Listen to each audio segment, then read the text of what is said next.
अच्छा बच्चे, starting with the name of Allah Almighty. In today's lecture we are going to continue our discussion regarding the numericals of chapter number 14. In the previous part we discussed till problem number 14-6, and in today's lecture we are going to continue our discussion.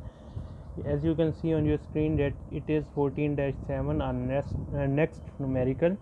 Alternate dividend policies. One, over the last 10 years the firm had the earning per share shown in the table. You have the earning available per share. Fine.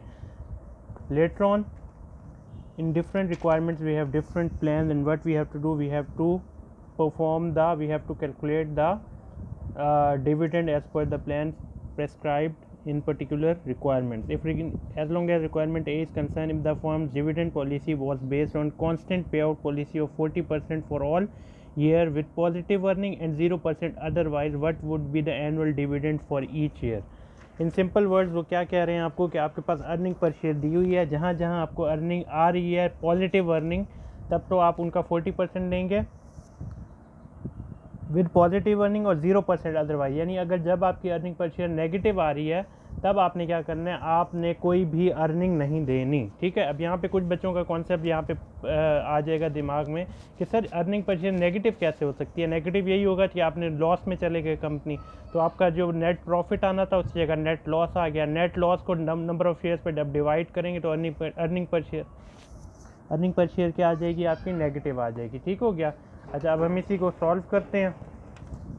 सबसे पहले हमने क्या करना है कि अपनी जो है ना अर्निंग पर शेयर की एक लिस्ट बना लेते हैं ताकि हमारे आसानी से काम हो जाए। ठीक हो गया। तो ईयर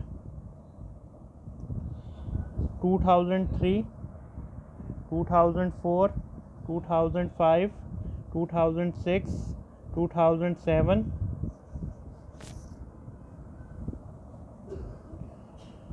2008, 2009, 2010, 2011 एंड 2012।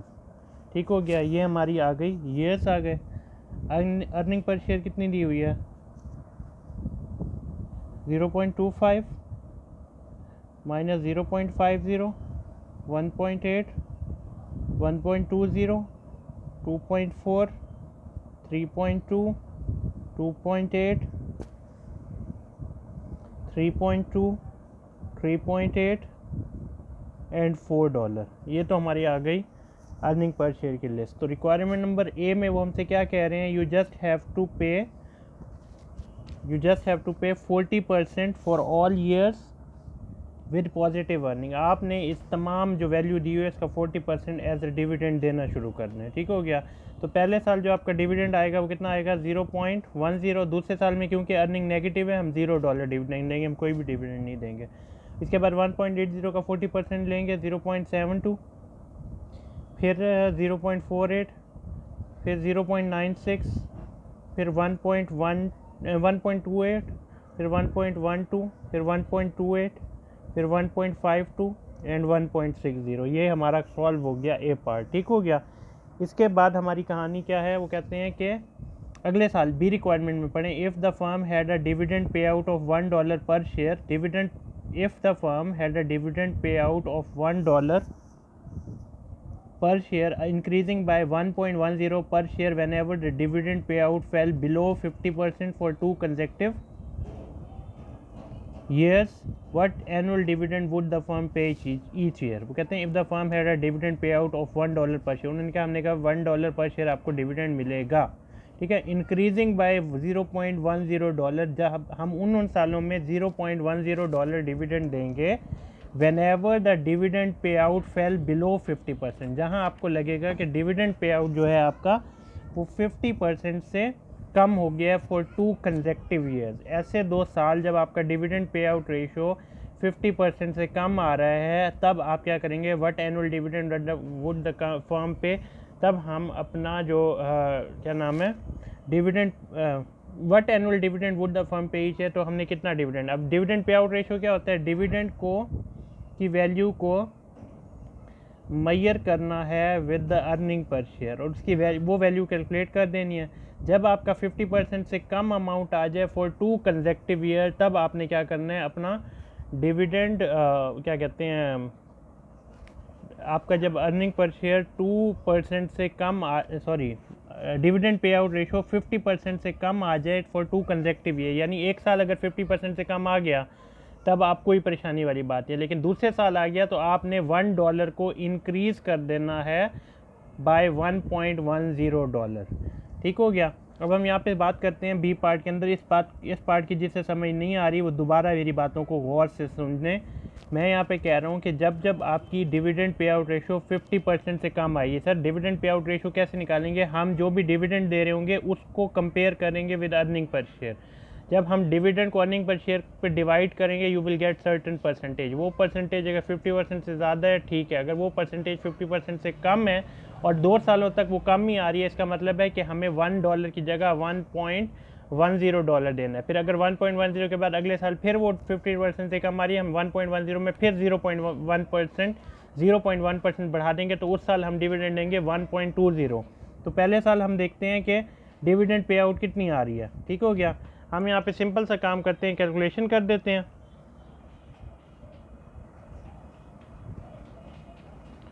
पहले साल हम कितना डिविडेंड दे रहे हैं, $1 का, उसको कंपेयर करेंगे अर्निंग पर शेयर 0.25 से 0.25, तो हमारी पे आउट रेशो कितनी आ रही है,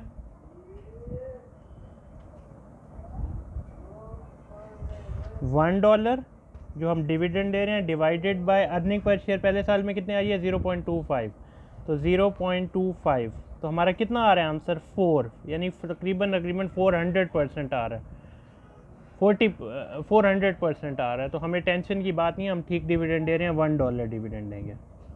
ठीक है। अब इन्होंने इस वाले पार्ट में नेगेटिव अर्निंग की कोई बात नहीं की। जब तक नेगेटिव अर्निंग की कोई बात नहीं है आप $1 ही देंगे और $1 को कंपेयर करेंगे नेगेटिव 0.50 से, फिर भी हम ज़्यादा दे रहे हैं तो पॉजिटिव हम ठीक दे रहे हैं। फिर $1 को कंपेयर करेंगे $1.80 से, तो यहाँ पे 1 divided by 1.80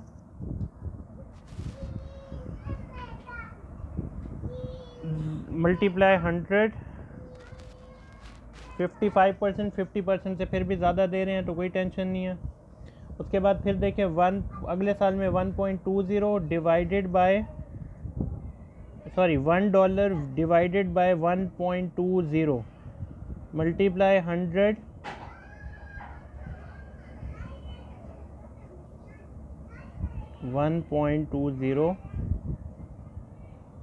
multiply 100 that will be 83.88। सही है, 50% से ज़्यादा है तो फिर भी $1 ही देंगे। उसके बाद अगले साल फिर $1 को कंपेयर करें 2.40 से, पे आउट रेशो निकालें 1 डिवाइडेड बाय 2.40 मल्टीप्लाई 100,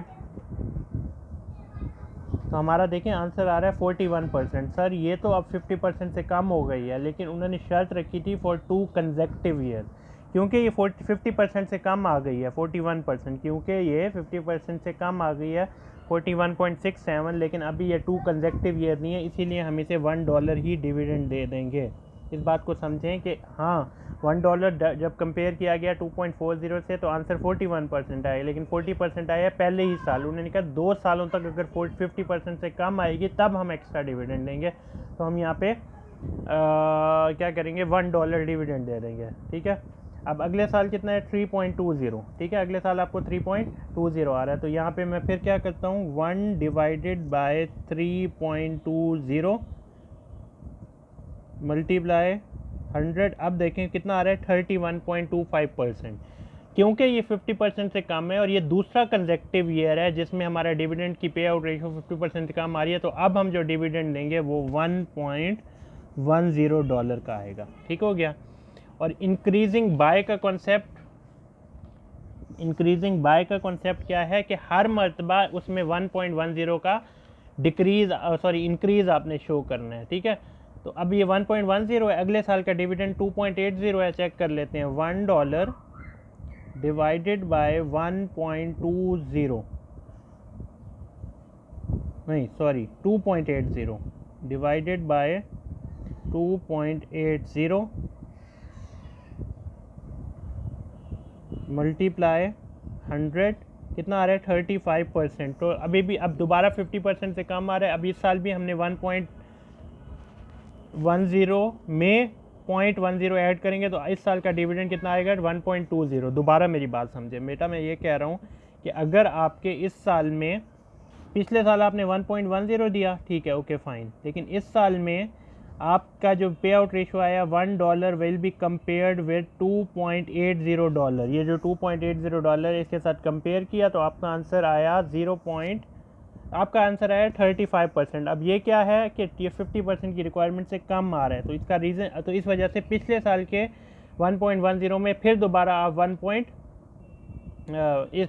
आप 0.10 का एडिशनल डिविडेंड देंगे। अच्छा, ये हो गया 1.20। उसके बाद अगले साल में देखें कितना आ रहा है 3.20। जब आप $1 को $1 divided by 3.20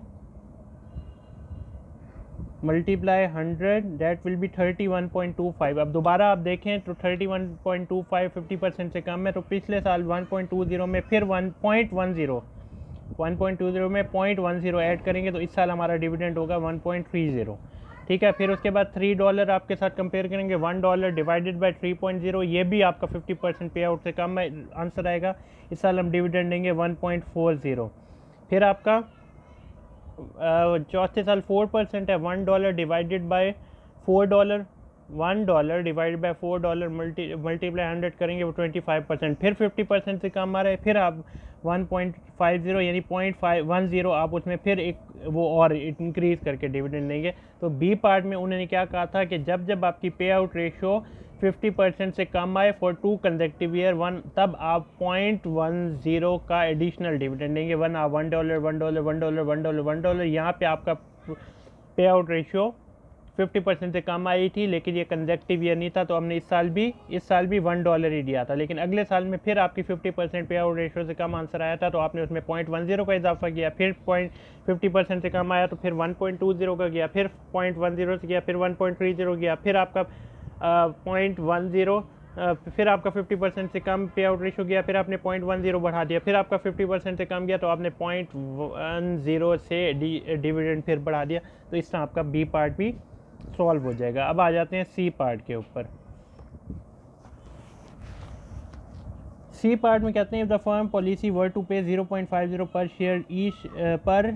share each period except when earning per share exceeds $3 when an extra dividend of 80% of earning beyond $3 would be paid, what annual dividend would the firm pay each year। अब इसकी कहानी सुन ले। वो कहते हैं आपने $0.50 dividend देते जाना है। जब जब आपकी अर्निंग $3 से बढ़ जाएगी तो जितनी अमाउंट $3 से बढ़ जाएगी उस अमाउंट का 80% आपने एक्स्ट्रा डिविडेंड देना है। मेरी बात को दोबारा सुन लो और जब नहीं समझ आए तो एक मरतबा दोबारा सुन लेना पीछे करके। उन्होंने कहा आपने $0.50 डिविडेंड देना है, ठीक हो गया। जब जब आपकी अर्निंग पर शेयर, ये हमारी अर्निंग पर शेयर है, ये अर्निंग पर शेयर जब जब $3 से बढ़ जाएगी तो जितनी अमाउंट वो बढ़ जाएगी उस अमाउंट का 80% आपने एडिशनल डिविडेंड देना है, ठीक हो गया। तो अब हम सॉल्व करना शुरू करते हैं कि हमने कितना डिविडेंड देना है, ठीक हो गया। पहले क्योंकि हमारी अर्निंग 0.20 है, $3 से बड़ी नहीं है, तो हमने $0.50 डिविडेंड दे देना। दूसरे साल में देखो अर्निंग नेगेटिव में, इन्होंने यहाँ पे कहीं नहीं कहा कि अगर नेगेटिव अर्निंग होगी तो आप डिविडेंड नहीं देने, तो हम वही फिक्स डिविडेंड 0.50 दे रहे हैं। फिर 1.80 $3 से कम है, फिर 1.50, 1.20 $3 से कम है तो 0.50, फिर 2.40 $3 से कम है तो 0.50।